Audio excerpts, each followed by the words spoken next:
Oi galera, aqui é a Raíssa do Um Livre Só e no vídeo de hoje a gente vai conversar um pouquinho sobre O Médico e o Monstro do Robert Louis Stevenson.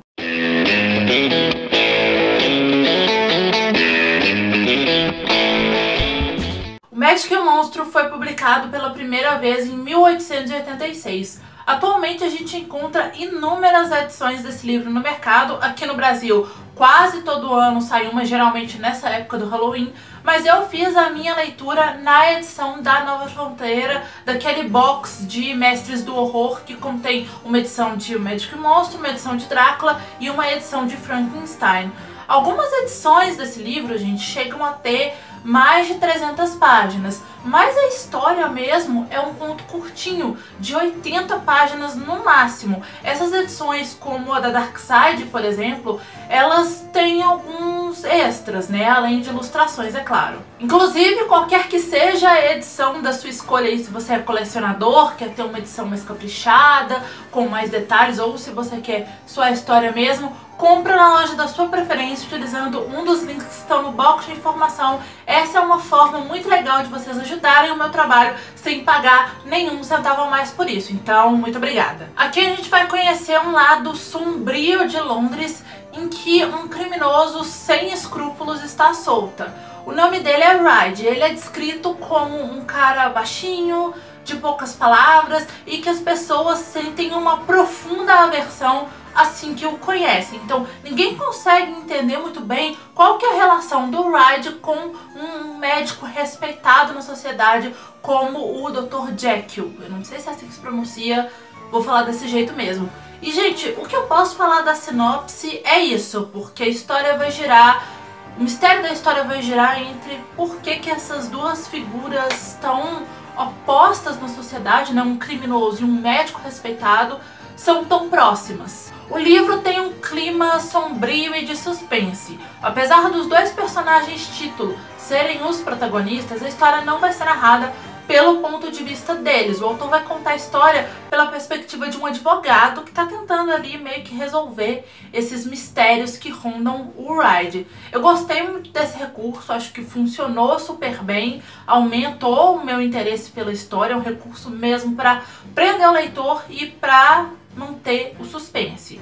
Só que eu não sei se é porque eu já li outras coisas mais ou menos parecidas e até mais recentes, então provavelmente O Médico e o Monstro pode ter sido uma inspiração, mas eu achei as escolhas do autor meio óbvias demais. Então na página 10 mais ou menos, ou antes disso, eu já tinha adivinhado o final. Inclusive, gente, fica aqui a recomendação para vocês terem cuidado com as várias sinopses das várias edições desse livro, porque o que acontece? Nesse caso aqui eu acho que é melhor vocês nem lerem sinopse nenhuma, talvez, se você não gosta muito. Porque como é uma história curta, algumas sinopses, e eu pesquisei várias, acabam revelando alguns mistérios da história, então acabam dando mesmo spoiler. Então, essa que eu falei aqui pra vocês no começo, ela foi bem genérica, tá?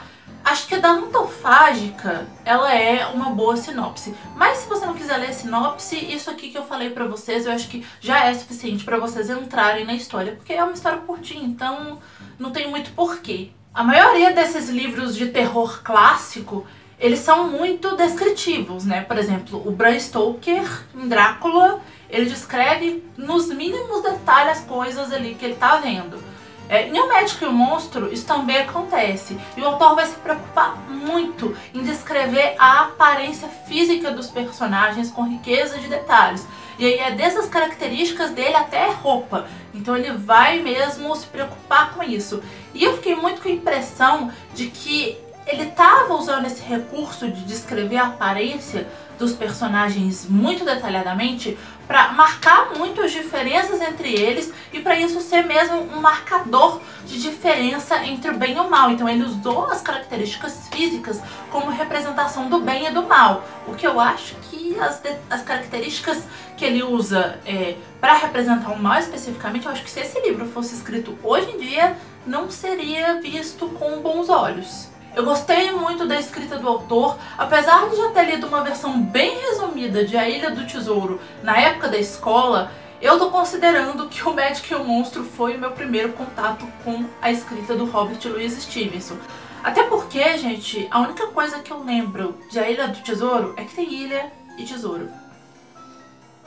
Então assim, né, tá no título. O Magic e o Monstro, apesar de ser um pouco arrastado e lento em alguns momentos, ele não tem uma escrita difícil, então eu recomendo muito a leitura.